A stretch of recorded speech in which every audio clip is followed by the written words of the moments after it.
ബഹുമാനപ്പെട്ട മുഹമ്മദുർ റസൂലുള്ളാഹി സല്ലല്ലാഹു അലൈഹി വസല്ലമ തങ്ങളുടെ സ്വഭാവമാണ് പഠിക്കേണ്ടത്.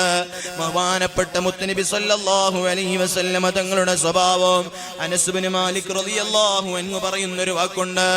ആരാണ് അനസ് ഇബ്നു മാലിക് തങ്ങൾ?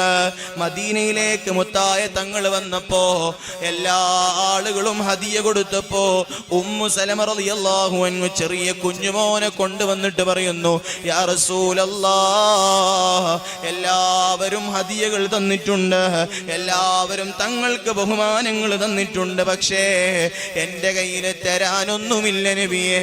അതുകൊണ്ട് തങ്ങള് ഇതെന്റെ കുഞ്ഞുമോൻ അനസാണ്, ഈ മകനെ തങ്ങളൊന്ന് ഖാദിമായി സ്വീകരിക്കണം.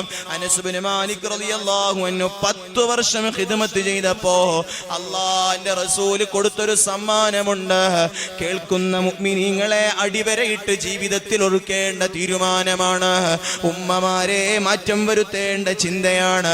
അനസേ, എനിക്ക് 10 വർഷം ഖിദ്മത്ത് ചെയ്തില്ലേ മോനെ, പകരം എന്താ അനസിന് വേണ്ടത്? എനിക്ക് വേണ്ടത് സ്വർഗത്തിൽ തങ്ങളെ കൂടെ ഒരു സ്ഥാനമാണ് നബിയേ. അനസേ, നിനക്ക് സ്വർഗത്തിൽ എൻ്റെ കൂടെ സ്ഥാനം വേണോ?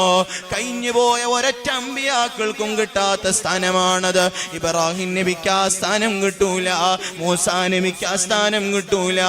അനസേ, നിനക്ക് എൻ്റെ കൂടെ ഒരു സ്ഥാനം വേണമെങ്കിൽ, എൻ്റെ കൂടെ നിനക്കൊരവസരം വേണമെങ്കിൽ, ഇൻ ഖദർത അൻ തുസ്ബിഹ വ അൻ തുംസിയ ലൈസ ഫീ ഖൽബിക ഗിശ്ശും മിൻ ശൈഇ.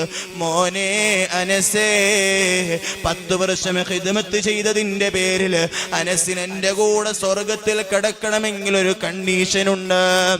സ്വർഗമാഗ്രഹിക്കുന്ന ഉമ്മമാരോട്, സ്വർഗമാഗ്രഹിക്കുന്ന ചെറുപ്പക്കാരോട്, മുഅ്മിനീങ്ങളോട് ഹബീബായ തങ്ങൾ ഉണർത്തുകയാണ്, അനസേ, നിനക്ക് ജീവിക്കുന്ന കാലത്തോളം നിന്റെ മനസ്സിൽ ഒരു മനുഷ്യനോടും ഒരു വ്യക്തിയോടും ഒരു ജീവിയോടും ഒരു വിദ്വേഷമില്ലാതെ ഒരു മോശമായ ചിന്തയില്ലാതെ ജീവിക്കാൻ കഴിഞ്ഞാൽ ദാലിക മിൻ സുന്നതി, അതെന്റെ സുന്നത്താണ്. അനസേ, മൻ അഹബ്ബ